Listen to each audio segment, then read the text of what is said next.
Hello and welcome to yet another live. And I am here once again with Vicky. And a lot has changed in Afghanistan, and especially in Kabul, in the past 24 hours. We did our live yesterday, in which we had a conversation about like how India's diplomatic reach would be to Taliban, and post that late last night in India, basically, and there in the evening in Kabul, multiple explosions took place outside the Kabul airport. Around 60 people, and more than that, actually have been reported. Civilians are reported dead, and 13 American soldiers have also lost their lives. Now, the ISIS over there has taken responsibility of the attack, and that is what we are going to discuss about today in the live that we are doing. Vicky, welcome once again. And Thank you. did Thank you did you see this coming? Because the same thing was actually, was being given out by US, saying that there is a huge threat. Even UK also said, all of the Western countries, told their civilians, told their assets not to be there at the Kabul airport, because there was a huge threat of the bomb blast taking place. How do you see that, and where was the lack in intelligence? See, clearly there was no lack in intelligence because the U.S. president himself on Wednesday said he's going to stick to the deadline of pulling out his troops. And what exactly he said, if I may quote, he just said that every day we are on the ground is another day. We know that the ISIS Khorasan is seeking to target the airport and attack both U.S. and allied forces and innocent civilians. So it was, you know, as black and white as that. Number one.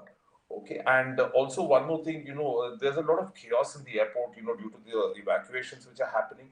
Okay, and when Donald Trump struck the deal, with the Taliban, he said at any cost they need to keep these foreign terror groups out. So clearly, Taliban has not, exactly lived up to its promise. There couldn't have been such a big lapse there with so much of, Taliban fighters. Saying that they are securing the airport. It just, now raises questions about their intent. Also, one thing, and clearly the threat was there. I mean, the U.S. president, as I quoted him just now, it was said out in so many words, and multiple agencies also talking about it. And also one more thing, Akash, is then ISIS in Afghanistan may have diminished to a large extent, due to those combined strikes by the Afghan military as well as this. They from 4 to 6,000, they're down to 2,000 to 1,500. But if you look at the number of attacks they have carried out in Afghanistan this year alone, the most recent one being the Kabul Gurudwara attack, okay, which in which the gunman they said was from Kerala. One, if you look at those attacks, it was very clear that they still have kind of a hold over certain pockets, and they very much have the capabilities to strike. So that is the most important thing. Just because the Taliban has taken over, that doesn't mean the ISIS will magically or automatically vanish from there. And Thursday's bombing is only a confirmation of what that group is capable of doing out there. And Vicky, one more thing. So, Joe Biden government in US is getting a lot of backlash after the reports came out that actually US shared a lot of sensitive intelligence with Taliban as per their assets, their people on the ground, and all those information was actually shared with Taliban. And to some extent, people are thinking that also backfired, that this information actually got leaked somewhere, because where the explosion actually took place was the place that was not where the Taliban was manning the gates. It was on the gate where the US was, Western allies was basically guarding the gate. So that is what I meant when I said the intelligence loophole was there. Yeah, that's true. I mean, the possibility of a leak, you cannot rule out at all, because let's face the fact that Taliban is not exactly a united outfit or anything of that. So there are still many disgruntled people. So the leak could have happened out there. What one has to see from this attack is that clearly the target were the U.S. forces. Okay, that is what ISIS fights on the basis of. One thing, targeting of U.S. forces. And just because a deal is struck, you can't say that Taliban is going to be entirely honest and not let an attack happen on the U.S. forces. Like in the U.S., I've heard a lot of experts say that this is just another way for the Taliban to embarrass us even further. After that hasty pullout and that lightning quick takeover of Kabul and Afghanistan, this is just another way of insulting them further. So you can never rule out the possibility that Taliban would have lived up to its promise, saying that we'll keep the ISIS away. The only way they will fight the ISIS, the Taliban, is if it comes down to guarding of their own territory, etc. But when it comes to fighting a foreign force, I mean, or a foreign nation, I wouldn't completely trust the Taliban at all. Exactly. And when we say about the presence of ISIS, so do you feel that Taliban, or to some extent, also feel that threat from ISIS? See, actually, when they were formed in 2016, the Taliban had in fact written a letter to the ISIS chief then, who was killed now, Abu Bakr al-Baghdadi. Written a letter saying that you don't fight anything out here independently, don't try to capture control, etc. Any operation that you carry out in Afghanistan should be under the Taliban. Okay, and that thing was not exactly paid heed to by the ISIS chief at that time, and then they continue to have operations on their own, and there have been multiple clashes between the two outfits. That is one. Okay, there's been a multiple clashes between the two outfits. So it's not exactly that they are on the same page on any front. So I wouldn't say they are friends of any sort or anything, but they have a common enemy in the US. That is one thing. So that is one binding factor where once in a way they may keep their differences aside, and so that's why I do not rule out the possibility of Taliban sharing some amount of intelligence with them. Which actually, if you see the blast yesterday. Uh, See, they call it as a complex attack. That is one. It is not like one person just decided that I'm going to go tie a bomb around my body and explode it. If you see, there was certain amount of firing first, and then the bomb blast happened. So, which means it was completely planned. It was entirely planned. It was. Okay? It was not like some person like a lone wolf just running into the crowd and exploding. You see the kind of target. They went exactly to where the U.S. security forces was. There was gunfire that is done to kind of distract. Okay, that is distract. Exactly. Yeah, and then the suicide bomber walks in, and then he blows himself up. So you see the amount of meticulous planning that has gone into it. So they had proper information of who was positioned where, etc. They've done the gunfire was that was just done to distract the whole apparatus, and then the suicide bomber runs in and he blows himself up. So it was planned to that extent. It was planned. Right. And when it was on Wednesday, I think that Joe Biden in the press conference said that US has the intelligence that there is going to be a high threat. Why was not any measures taken? First of all.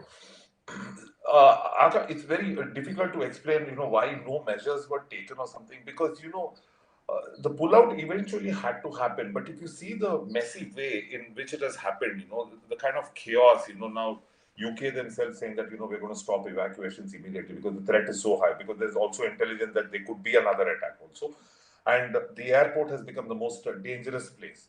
So basically, I think when I look at it, the US administration looks extremely confused and hurried, and there's absolutely no kind of what I would say is that no kind of proper planning. It I mean, even today when I look at the press conferences by Joe Biden, it doesn't look very convincing when he talks about the plan. So why this happened, the thing is why it let it happen, and those are a little difficult because I don't know exactly what the thinking of the US administration is now, whether they're going to retaliate or they're going to strike, all these things. But he's very clear that he's going to stick to the August 31 deadline. That is one thing.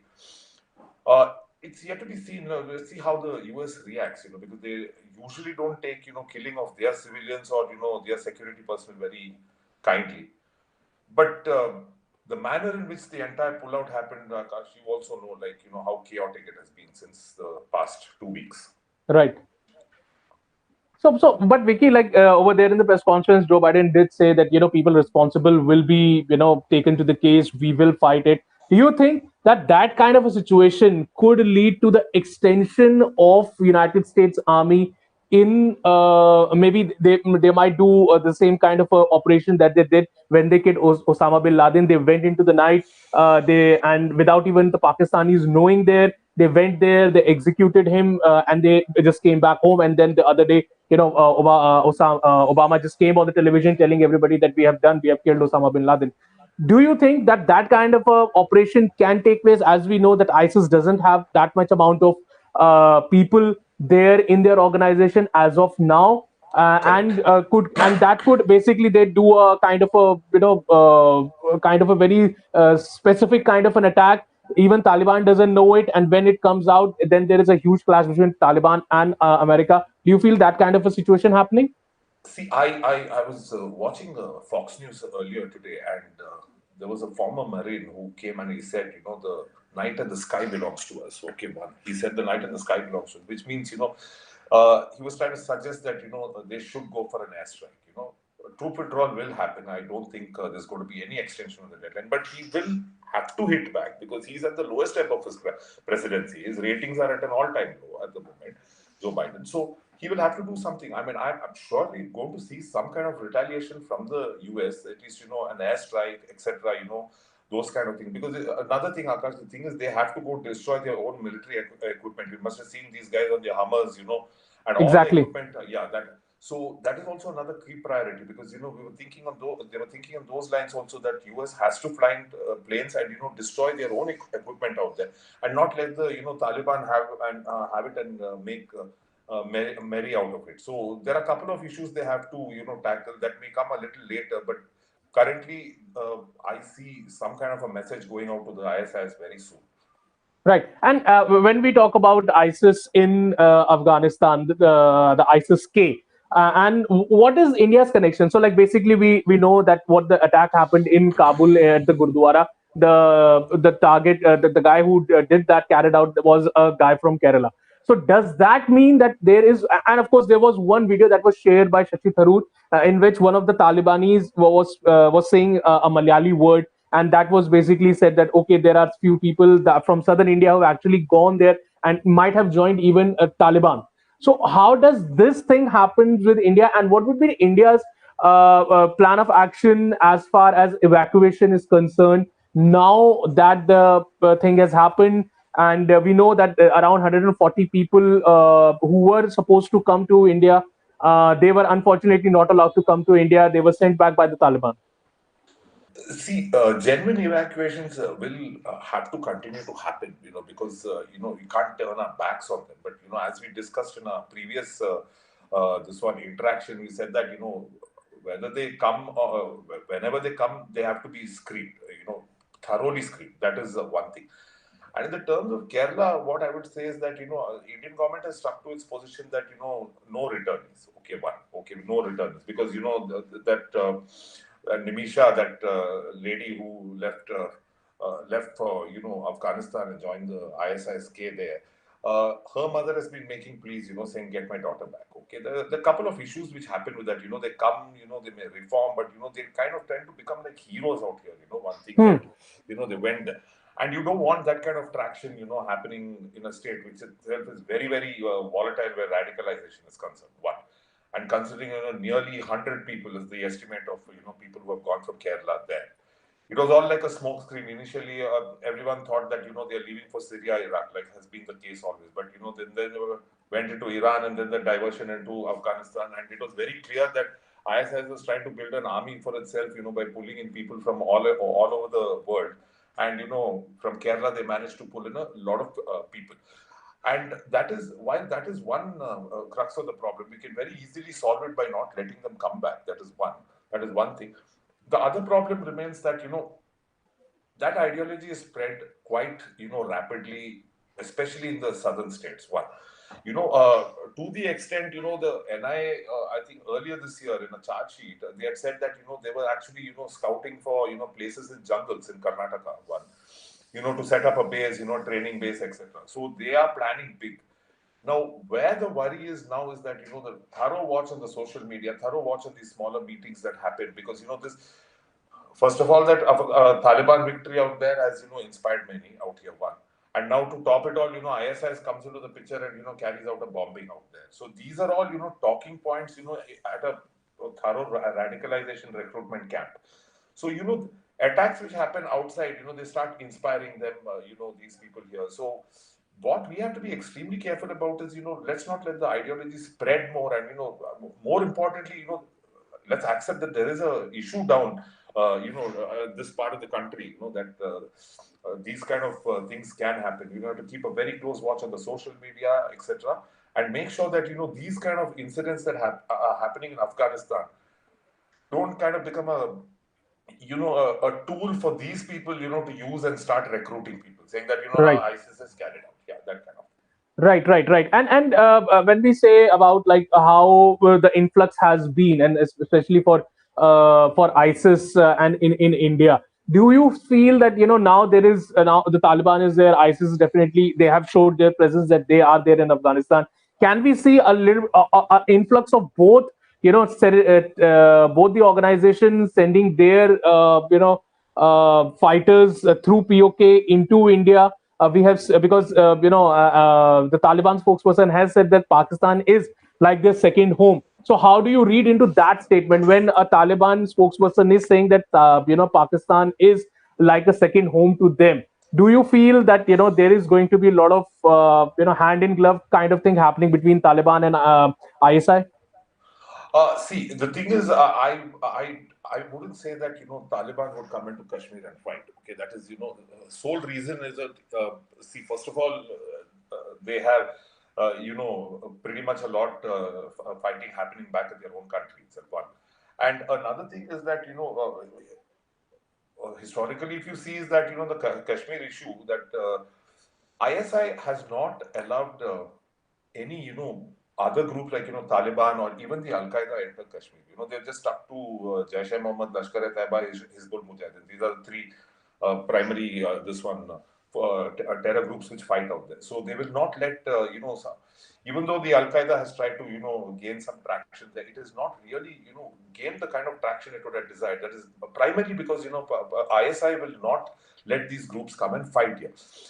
The bigger problem, I would still say, Taliban can only, give that kind of a moral boost for these terror groups out here, saying that, that they stuck around there based on their religious ideology, they continue to fight, and, 20 years later, they still took back the country. So that is the only thing which I see which is happening from the Taliban. Islamic State coming into the picture, what tends to happen is that they have a presence, not maybe not in terms of such manpower or something, but in terms of their radical ideology. It has kind of caught traction. I mean, it is considering so many people. It all started with that guy from Tamil Nadu, leaving for Syria. That's where the whole chain happened. People still trying to leave, they're still trying to set up modules and things like that. And that ideology, when it starts spreading rapidly out here, I mean, that is when the chaos begins. And that is what we have done very well so far. I would say that, we've not let them, really, or what is that, operate, as per their Right. free will out here. But that ideology should stop it from spreading. I would see that as a bigger danger, actually.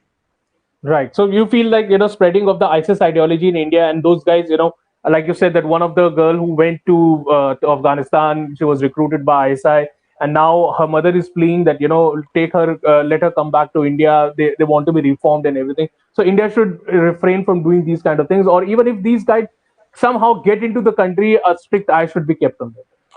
Yeah, no, I would start by saying is don't let them come back into the country itself. One, because this is quoting Baghdadi himself. When they realized that they were losing rapidly in both Iraq as well as Syria, he told all those foreign fighters, now it's time for you all to leave, go back to your motherland and carry out attacks out there. So the brief was very clear to all of them, and we saw that in France. We saw that Yeah. in France, these kind of things. So why do we want to take such a chance? These ISIS people come back, they are looked at like poster boys, amongst certain people. So that, I'm not saying that they may come back and carry out an attack, but, the very fact that they're back here, saying that you can go, you do what you want, and then you come back, and then, you become a poster boy or a poster girl, at the end of it. So that is why Indian government's position is very right in not letting them come back. Right. And what would be India's do you think India would stick to the August 31st deadline that has been given by the US, or India will continue to get their people out? India will continue to get their people out. There's no doubt. That is one thing. It is very, very clear. That even the foreign minister said that our commitment is towards the people. That is one thing. So India will continue to get their people. As and when you need. Whoever wants to come out. Now there is a challenge of these 150 Sikhs and Hindus who are stuck there. They were at the airport just hours before the bombing happened. So there are a lot of challenges there. I don't think we'll suddenly, put a close to evacuations because, primarily that's what I said that, we will continue to evacuate, but, let the keyword basically be, let secularism not precede national security. And do you feel that the kind of attacks that took place in Kabul, we could see similar attacks in the coming days?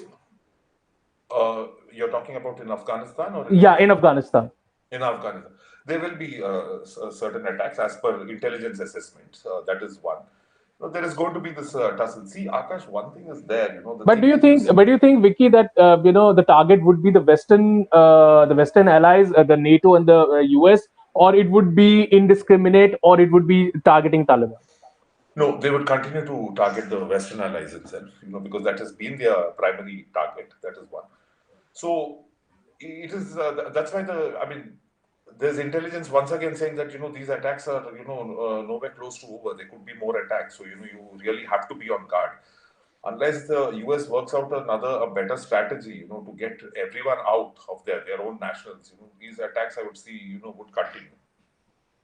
Yeah, right. So well. On that note, thank you, Vicky, for coming and sharing the input that you have, and of course, what do you feel about that? What is happening in Afghanistan as of now? And of course, we saw that. The attacks that are happening now, and as you said that, and intelligence inputs are putting also that in that there would be a lot more of these kind of attacks happening in Afghanistan in the coming few days. So let's hope that US basically bounce back, and India, first of all, let's hope that India doesn't stop their evacuation process, and more stringent, more streamlined, not getting all those anti-social elements from Afghanistan to India. As you said, that strict screening is very much required while getting, especially Afghanis, back in the country and giving them asylum. Well, thank you very much, Vicky, and that's all that we have to do.